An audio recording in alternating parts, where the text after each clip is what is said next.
I'm the infamous, it's the DJ Ray, double R. Actually, New York City and worldwide is the DJ Ray, double R, and I'm G-Bo the Pro. So, so let's start out with pretty much the beginning. Like, how did you guys kind of meet? Not meet for the mixtape, just meet in general. Well, we grew up on the same block. Wagner Projects, 122nd, 123rd. He lived on First Avenue, I lived on 2nd. And he's a little older than I am, so his group of friends were, like when you're young, like even a few years, like 4 or 5 years, makes a huge difference when you're very young, right? So his group of friends were like going to like the Copa and going to like all these clubs and like were able to do that. Whereas my friends were not able to do that stuff yet. We were still like, 14, 15, 16 and still not able to go out to spots like that. Even though I was going to like places like Latin Quarter when I was like 14, early. He was way ahead. Like really early.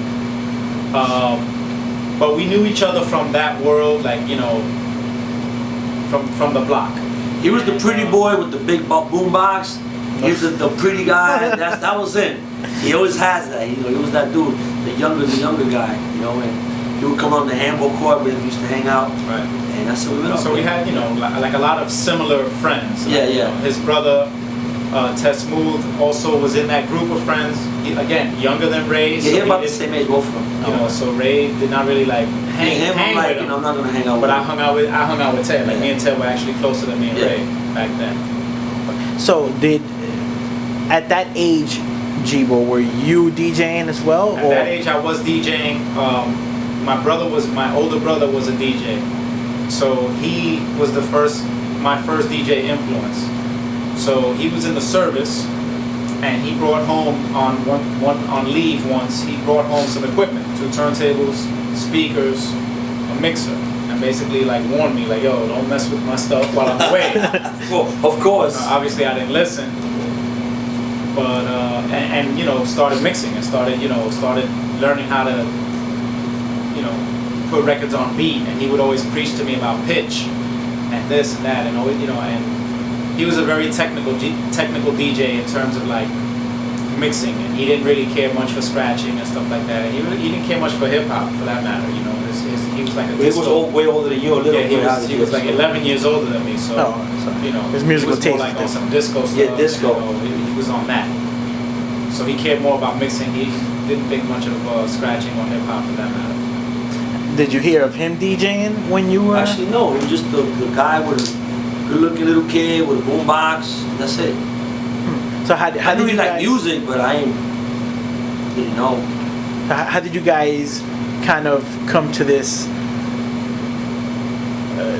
concept of let's join together and formulate this? It was an accident. Was it? It was an accident, correct. Yeah. I had equipment. I was interested in producing. I had helped him with a tape once, right? Yeah. I had done some scratches for and my scratching is not. I forgot about that. My scratching was not that much. It's not that much to like brag about. But his, I guess, was less. I could scratch myself. His was even less. I think in my whole life, I think I practiced, but like maybe for like a half hour. It just doesn't. So he was less of a scratching guy than me, and I was into it, but not that much. You know what I'm saying? I was better than him. That's really all it was. So he got me to do it. I did the scratch for him, and that was the beginning of us. That was the first time we worked together. I forgot about that, but you're right. You did do that. And then I think maybe at the same time, I had something of an intro. I had an intro that I had started on this machine, this 4-track machine, which I was producing on, but then I started to actually DJ on. I started to like put whole records on each track. So it would be a cappella on one track, an instrumental on another track, and so on. And I only have 4. So I knew this guy was already like popular, making tapes already. It wasn't worldwide. It wasn't citywide. It was It was basically small our back block. then. It was basically small. It was back basically the block. It was not even really well beyond the borders of the block because there was no duplication happening. At that time, there was really nobody.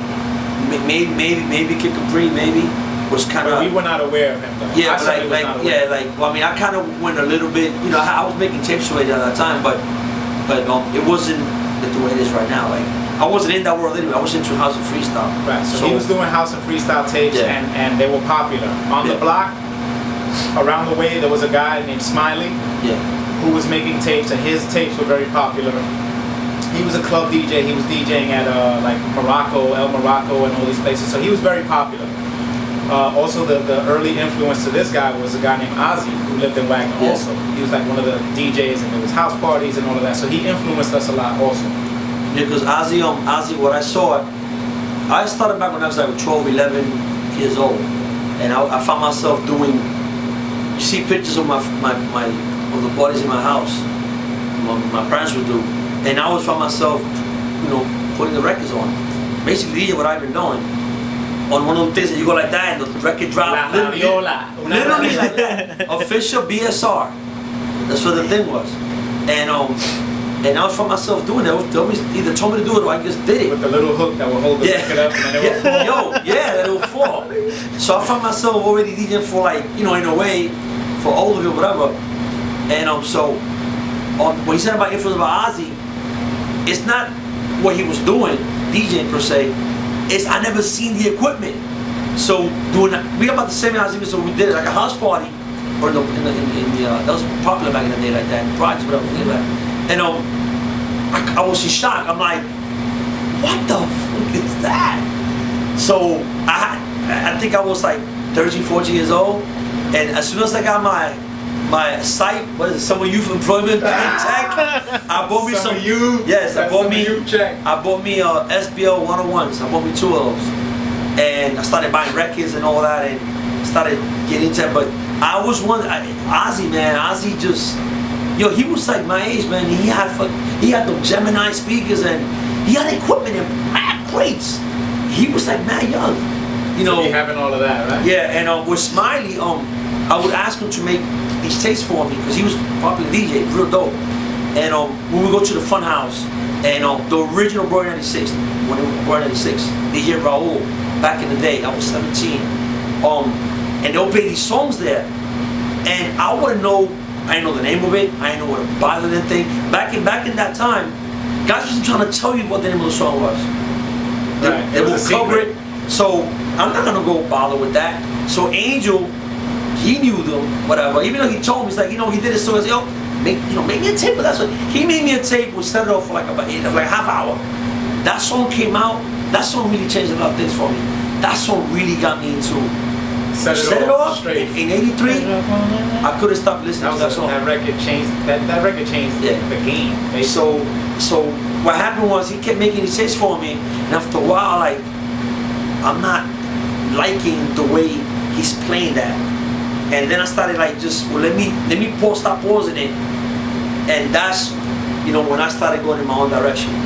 But this guy was a maniac though, because his methodology. I mean, it could only be described as insane. Like nobody would go to the lengths that this guy would go to for the desired effect that he wanted. Yeah. You know what I'm saying? Like he was already doing multi-track mixing without having a multi-track, and the way he achieved that was he would have to make a tape, like one side of the tape first, and then dub on top of that. And if he got to the 40th minute, and it's a 45-minute tape, and it was off a little bit, do it again. Scrap the whole all he could do, he couldn't go start from the middle. He had to scrap the whole thing, rewind it, and then start it again.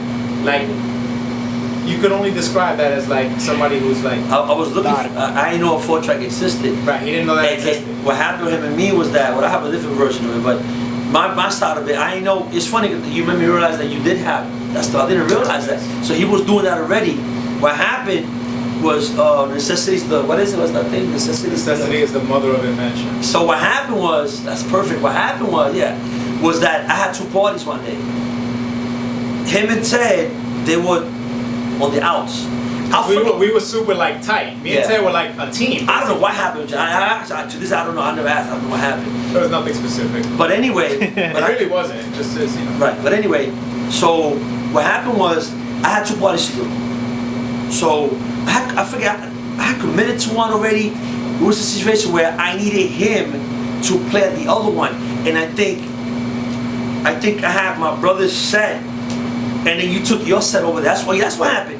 I had some of my brother's stuff because he was ready with DJing at the time, and then I needed another set till I got there, so he could hold me down. So and you know that. But my brother thinks that I tried to know that they wasn't talking to each other. How am I gonna tell Teddy, yeah, go to the pool room, which the party was, and G-Bo's you gonna let him play on your set? That's not happening.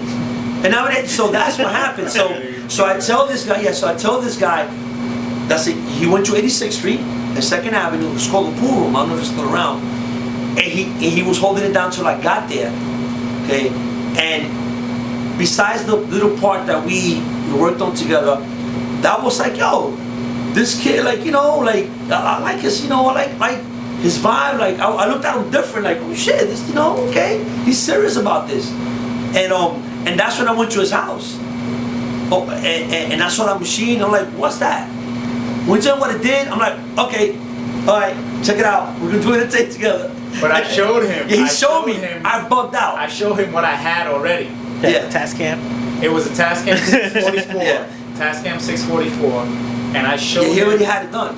I showed him the So, intro. What intro was It that? was Hip Hop Junkies. It was the Hip Hop Junkies joint, right? So that Yeah.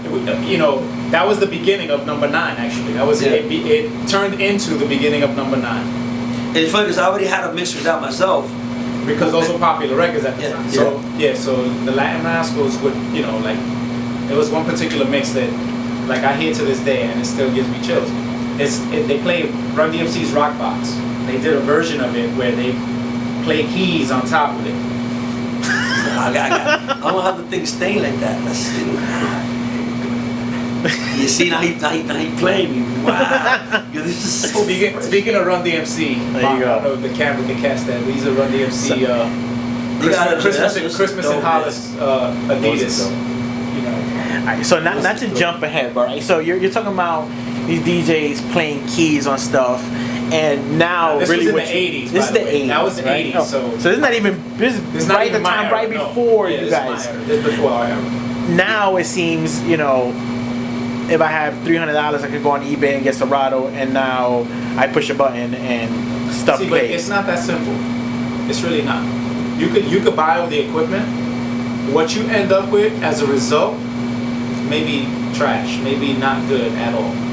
You know, it's the ideas. It's having like we've always embraced technology. You know what I'm saying? Just because we did amazing stuff with a 4-track doesn't mean that Joe Blow could go buy a 4-track and do amazing stuff. He's gonna put things together and it's gonna sound hard. I was doing stuff with 2 tape decks. It's gonna sound bad It's the because it's the ideas. It's like, does it work together? Does it give you that feeling?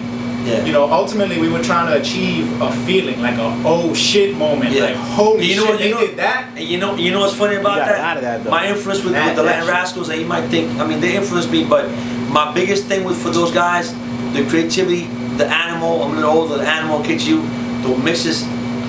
What really got me into DJing, what really got me was when they did that stuff, I wanted, the way I felt, I wanted to give somebody else that feeling. Right. Like I wanted to know how it feels to do something and make somebody feel like that. I bet you must feel like the top of the world. And that's what I wanted. And I like what they were doing, but it's almost like you interviewing me for a job. I want your job. Like I respect them, no doubt. But I wanted to be exactly like what they were. Wanted to do what they was giving out. And yo, man, it's a drug, man. That's what keeps Nah, listen, making that special thing that makes you, like I said, there's the oh shit moment. Like, Yeah. holy shit. Like they did what now? They did, La Mulga with fucking Yeah. J. Rule, nigga. Yeah, what? that- Like that shit. represent Nobody, one time. nobody up to that point had used a Latin sample with hip hop so blatantly like that. And matter of fact, nobody at that time did any reggae on the tape, did R&B on the tape. We were the first to put everything on one tape. I know it sounds like whatever, but It nobody sounds was like doing At that. that time, though, Yeah. Nobody was it's doing that. revolutionary. Yeah. You had the reggae records. You had to really Yeah, you had to look for dig. Yeah. Even though I did a reggae tape back in '90, I'm looking for. I don't know what the hell is number 5, but yo, you had to really look. We were like the first ones to do that. Hard Body. And we didn't miss. We didn't. I don't think we missed any records. Nah, We played there were all a the couple hours. joints that, you know, Probably. there's always a couple that you miss, but you But know, I mean, for the you know, most part, we those caught are it. the We caught relevant, 90% of the it. relevant ones, like Yeah, the ones man. that meant something. So what about the idea of DJs breaking records? At that time, like that was At that kind time, of you like could do the that. it thing. Like It you was had Hot to 97. get, you There wasn't had no to radio. get There that was no new. hip-hop radio in New That York was what was City. dope about it. So it was like we used to look at like the source of the mixes were like the source of like the music, whatever was coming out. That was where you go. Like There were records that we broke here in New Yeah, we York. did. I mean, we broke, you know, House of Pain. Like, Yeah, we had the first. Jump Around. We were the first one. By the way, we were the first put that shit out. We didn't even have a record of it. We put it on the single, Yeah, the green Yeah. cassette, yeah. and we played it off of that. We thought the record was so hot that it was like, yo, this shit has to get on the tape. And we played it off of green cassette. That's We how were the it first ones to have the Illmatic, the Nas album. We were the first to play it. The first to play that. We were the first to have that, to put it out. Everybody else came after. We were the first ones to do it. We got lucky. We never went for exclusives, but when we got our hands on something, yo, Well, the game was turning into that though. yeah, it was going there. Luckily, we never needed that. If we, you know, we wasn't chasing it. You know, we just work whatever we got, and you know, Right. It speaks for turned. itself. The game turned. You know, it became that. It became like you have this song that nobody else has. It became- Well, I mean, when you got these guys, listen, and I'm not But trying they to. wouldn't understand.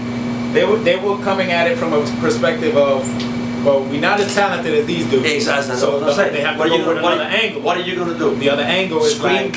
scream and scream and scream and have something new. What else are they gonna do? I mean, So that's really what it became. and by the way, eventually, just like that became the thing, with Clue kind of blew it out the frame. We still continue. It didn't matter, but you know, all these guys, man, they were not trying to conform to assume the position to do it in the studio. They always got No, that's actually criticized. not true though. Who? They did eventually. No, but let me finish. Right. 'Cause they would criticize They were us. oh my God. They would criticize us for like, you For know, years basically what's going on. producing a tape instead of the conventional 2 turntable method, which was, you know, like That's a format. That's cool. it's, you know, it is what it is, but it's very, for us it was very limiting. It's very limiting. You have 1 turntable, you have 2 turntables. All you could do is mix 2 things. But if you got 4 things in your head, and then no 2 things 4 out 2 things that seconds can go later, You don't have 4 turntables, we then ain't what? doing that. I tried that with Rich. The double R is the guy named Rich used to, Richie and Ray, double R, that's where it came from. We used to have 3 turntables, yo. It doesn't work. No, you can. You could, but you gotta. I mean, I can. seen DJ You can showcases make- that they have. No, there's DJs that do Insane. it. Let me tell you. I know it could be done. The only problem is that DJs that do it. they were not 1200s. They were like the bell drum Yeah. joints. And each time you try to mix it, the bell slipped this way, slipped that way. Trying to catch the pitch like this. Yeah, yo, man, yeah, that's a problem. So we got close and we never finished anything. No, you can't. I mean, It's- so that was the way to achieve those things that were in our head was like, yo, like lay it down. When he told me, Rewind, lay another thing down. when he told me rewind. that, I said, wait, so you can record something, stop it, rewind it, and put on top and not erase it. I'm like, what? Exactly. I almost lost 2 it. turntables. That You was really the, looking at I almost that lost was the it. aha moment. That was the aha moment. I was like, I lived on 114th Street. I had my little studio. Like I think I was there more than in my own house. I couldn't And that's where the first Yeah. first tapes took shape. And then I already had done 10. 1 through 8. I think You know. 9 through like maybe I forget. 9 through like maybe 14 were made there, and then I got Really? another apartment. Yeah, where you moved? I forget where you moved to to. 108th. The loft. Man, Oh, you bugging right. Damn, my memory's messed up. Yeah. Well, that apartment had a staircase. This nigga, oh, that shit. nice. Pimp. A staircase like this in the middle of the thing. That shit was Beautiful. I forgot about that.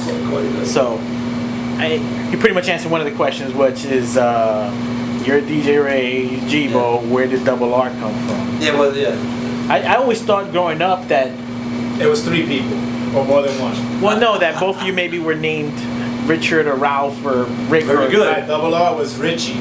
Now Richie and this guy were a team before me and him. Yeah. So Richie was not really like a DJ. Like Richie, or you know, from what I remember, like Richie was more like It's like nerdy, like but he was an equipment guy. Yeah, He was kind of that. He was that. Yeah. He was like a studio Mark guy. Anthony was an equipment guy. He was an equipment guy. You know, like he wasn't your prototypical. He wasn't a DJ. He wasn't doing gigs. He wasn't, you know, he wasn't doing. He was a family guy. You know, did his thing. He wanted to DJ. He wanted to participate somehow. The problem with him was that this dude would come from like 9 o'clock in the evening. Then we'll meet up at 10. He got wifey. Nigga, that was not working. Wife was like, when you And come his to wife bed. was one of the cover girls. Yeah. Really? Eventually became one of the cover girls. Yeah. That's That's crazy. amazing, right? Yeah. That history is insane. Yeah, so he would go to bed at 2, 3 in the morning. He still be with his tie on, yo. Like, And you know how long was that gonna last? And you know your wife. You know his wife must have been saying all kinds of fucked up shit about you. And what's funny about it is that we over here. Then what's whack about it? We're in the house, so we couldn't even put the thing even loud. You know how hard it was to do this thing and to like, you have no idea, yo. You have no idea. So when I met him, he had everything perfect. The equipment, he had the apartment, he had everything. That when I tried, I didn't have, but he basically had the equipment. I mean, I live with my mother and my brother and all that, but he had the space. He had the equipment. It was like he had what I didn't have. He had the equipment, the samples. He knew how to work it. So I broke something else. So it was beautiful, and it was good. He had creativity too. So it was like we brought different things to the table. That's what I felt like I was more of a hip hop dude.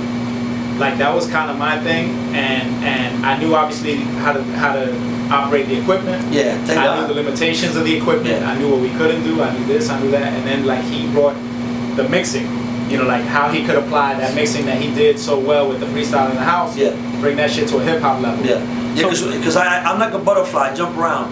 I started. I was. Jumping like a hummingbird. I first listened to hip hop back in the early '80s, late '70s. I liked it that, and then I got into the freestyling house, and I was calling hip hop garbage. I didn't care. I was like he was saying, I was going to the Copa like I ain't trying to listen to this thing. It wasn't interesting. It was what age I was in, or the circle that I was in. Right. I was not trying to be, even though we dressed like that, like it wasn't. Like we already had passed, like once it was like 82, 83, we was on that. Once it was 86, 87, 85, we're gonna They dressing up. They dressing up. Yeah, we're dressing up like the skinny tie. the hip hop with the leather tie. Yeah. Skinny leather tie. The hip hop thing was over, like so he was coming of he was coming of age. He grew into the late 80s, so that's when he was into that. So I got bored, like it got corny to me. I think it's interesting. So let me do the hip hop thing. Then later on, I got corny too. I got into reggaeton. Yeah, but you know what? The other thing about this guy too is that the other part of the thing that that he didn't mention, in addition to us that was kind of how the whole team thing formed.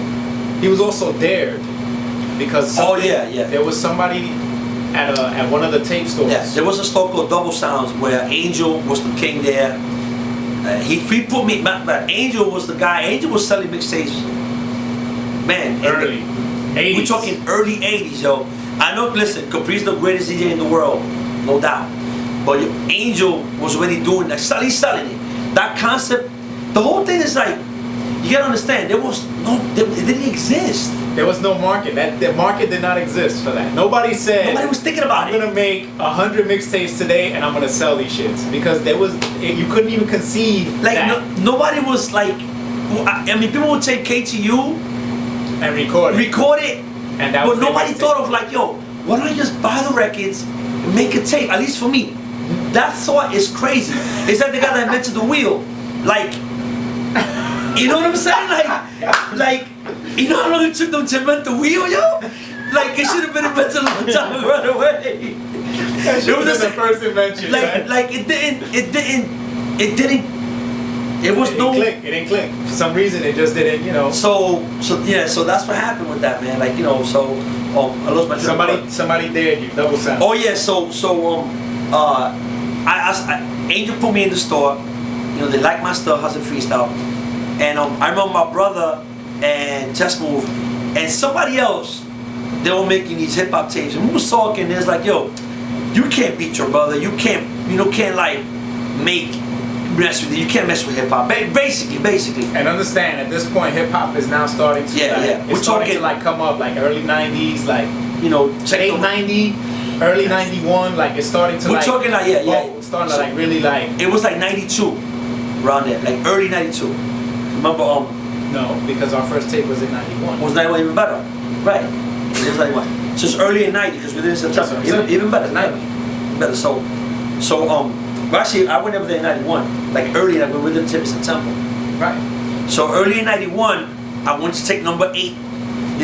Whatever, he talking shit. I'm like, okay, but I think I already talked to this guy. I said, yo.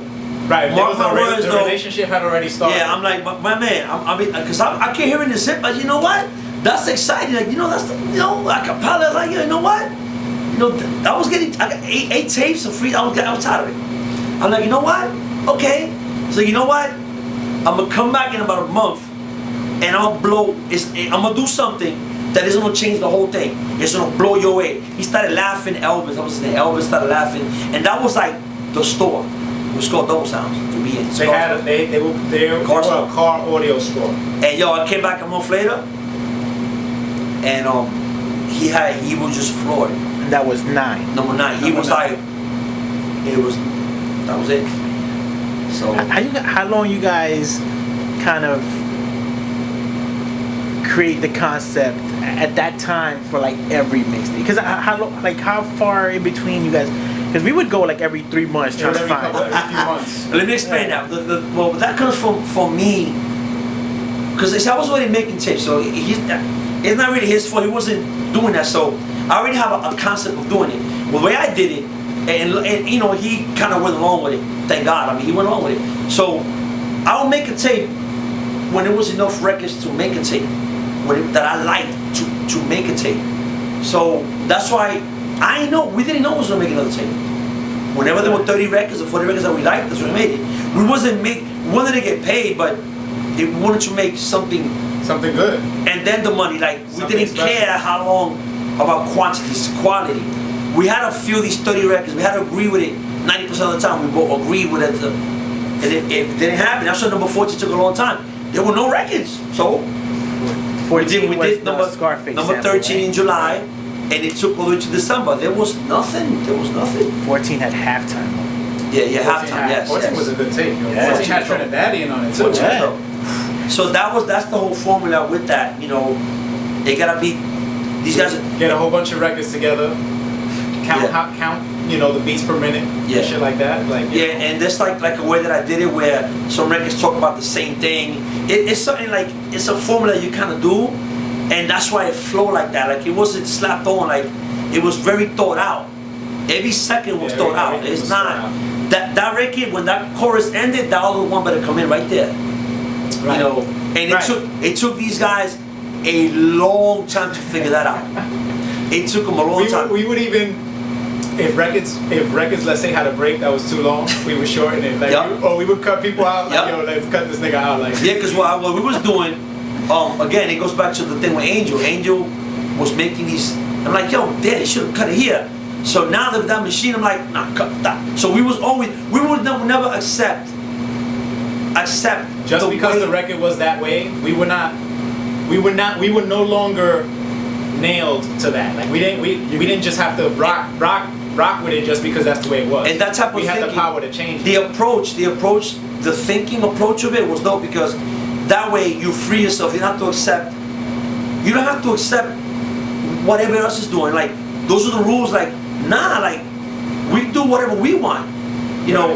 So we approach everything like that. And again, Mother of Invention, we got to number 15, right? Check number 15. We only had 78 minutes. 78 minutes. That's what we had. So guess what? We got to get a 78-minute tape.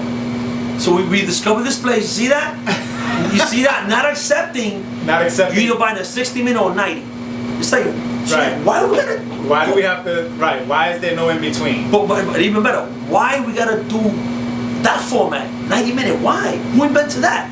Now we only got 7 minutes. Now wait a minute. So now he changed. Now it's like we can just do whatever we want. We don't put no filler. Not with the filler, but we can just go as far as we want to go, and that's it. And we can tailor, you know. And from there we start doing a lot of different lengths. And it was dope because it led to us meeting Andor in Brooklyn, the store that they did the tapes, and it was stamped with a name on it, like factory It looked nice. official. It looked official. And we were no longer tied to a 90-minute tape or whatever.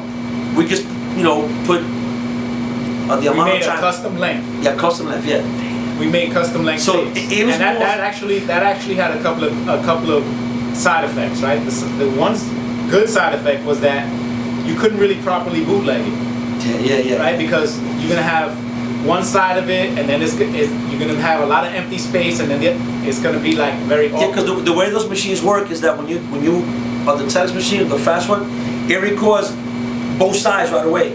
So if it's short, the other side is empty. Right, so you couldn't bootleg. So when you flip it over, because the space of the 90-minute tape, you gotta forward the tape like 10 minutes to catch the beginning of side B. It's it's way too much to go. So you had to get a tape that size. Was that No. the concept from you doing that, or was that like, oh no, because you said it's a kind of a side effect, It was right? a side. Well, we didn't want people. That was dope. It was cool. It ended up that we had like only 70. I think it was 76 or 78 minutes. You know what the best thing what we brought in, just the, like I said, the approach to making a tape. We changed the whole thing, and And it wasn't just musically. It Yeah. was. This guy would write when he even wrote the names of the songs. People would laugh at us because it Yep. was like that was like we're acting like we're trying to be like an album. Like if that was not unheard of to write all the names of the song by hand.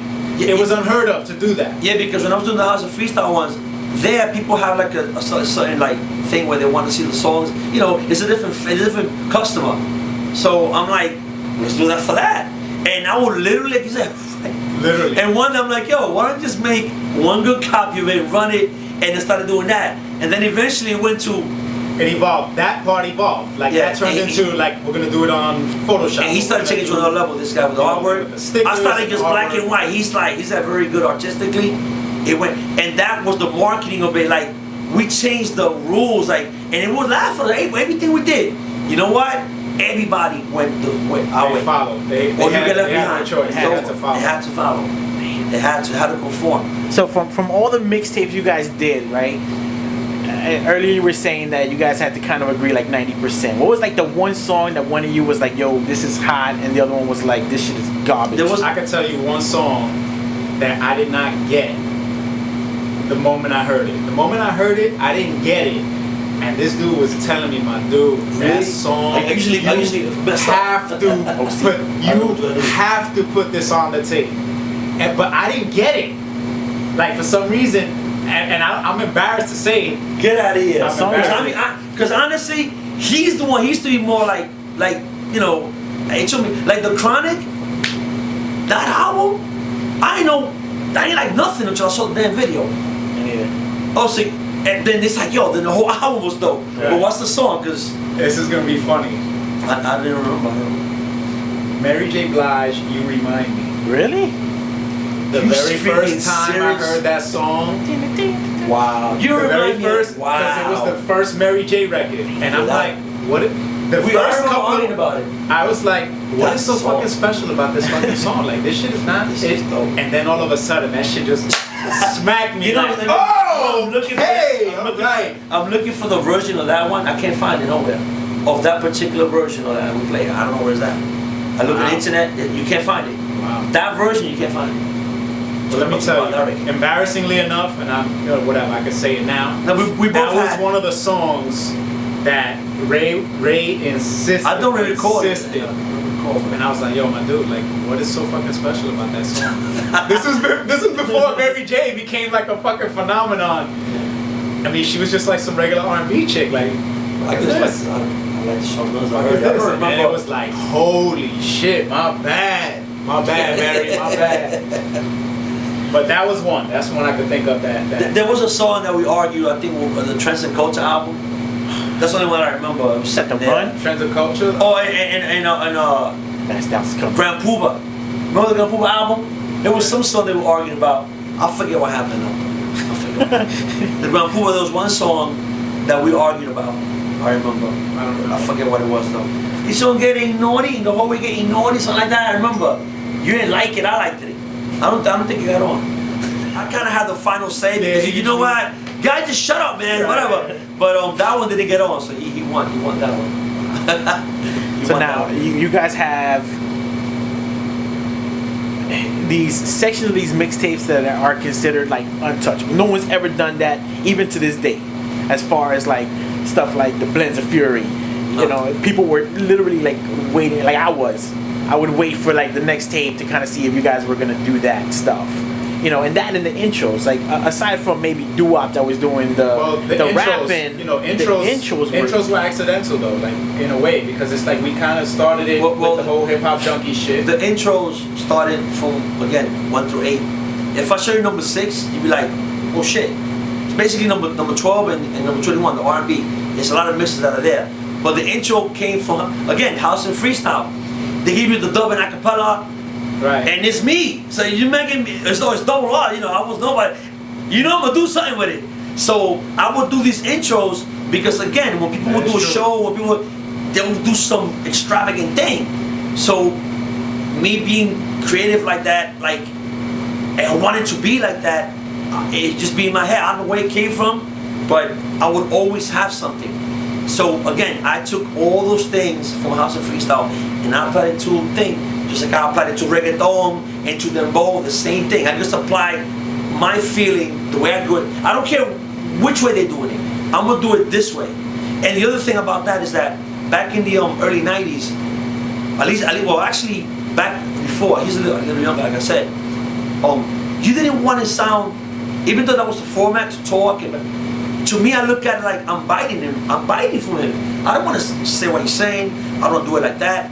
So it was like almost like, you know, real like disrespectful, I thought, and embarrassing to like copy somebody. So you don't copy nobody, you don't bite. So I was not gonna come out and talk like Capri. That was the only guy that I really heard. I was not gonna do that.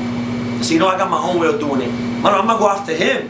That's the top guy. I'm gonna go after him. You know, the other underlying thing about this whole thing too that we're not even talking about is the fact that mixtapes are illegal. Yeah. Right? It's an illegal business, illegal trade. We didn't want our faces on nothing. You ever looked at any of our tapes? You know, people were putting like their faces and like, yo, like, nah, nigga, we're not putting our faces because, you know, we were really like paranoid about feds, right? Like about how, you know, that we didn't want to be about getting caught out there. We heard stories about, you know, feds running up in stores and like shutting people down and this, that.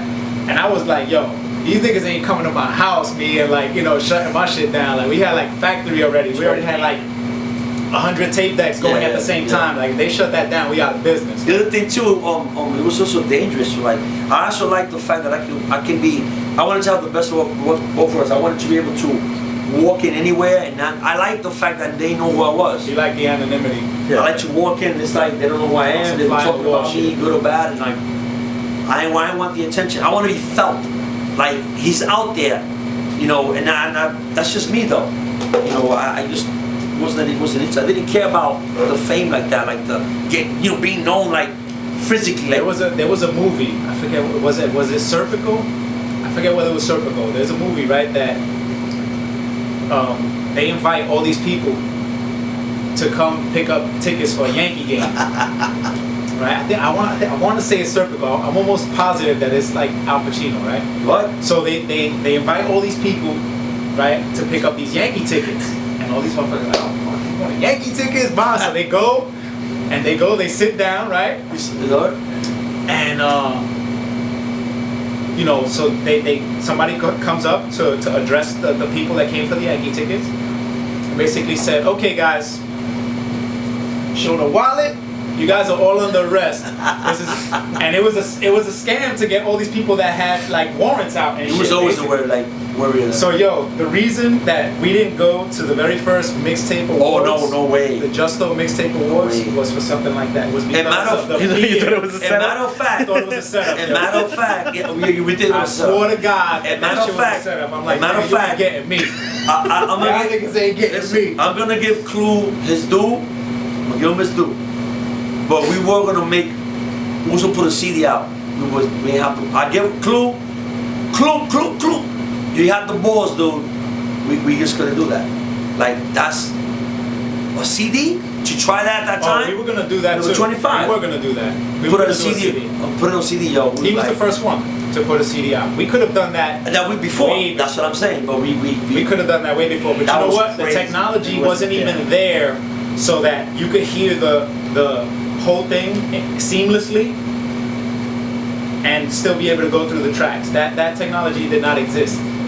Yeah, but we could have done the CD. So that's why we wasn't gonna do Right. that. Like, we But were- but the bigger problem that I remember was that even if we had that, we wasn't trying to yeah, that was like, you know, almost like you bugging like when is you nigga crazy? right, And like it happened. awesome getting shut down. He just shit. made a lot of money. Yeah, he did his thing. He made a lot. Of Still money. doing his thing. In Yeah. your day, like how many mixtapes you guys were pushing? Feds, remember the feds? Don't answer that question. Oh, they can't do this. Statute of Nah, limitations. you know- Statute of limitations. Well, I did like I did Go like ahead, about, you I tell did like them all about you want. 5 all the That's time. some shit. 5, you know, That is so nothing. 5 mixtapes. That's awesome. like 5,000. That is some I stopped shit. counting after 5. And you know what's funny about us? We could have been even bigger than that. We never had a manager.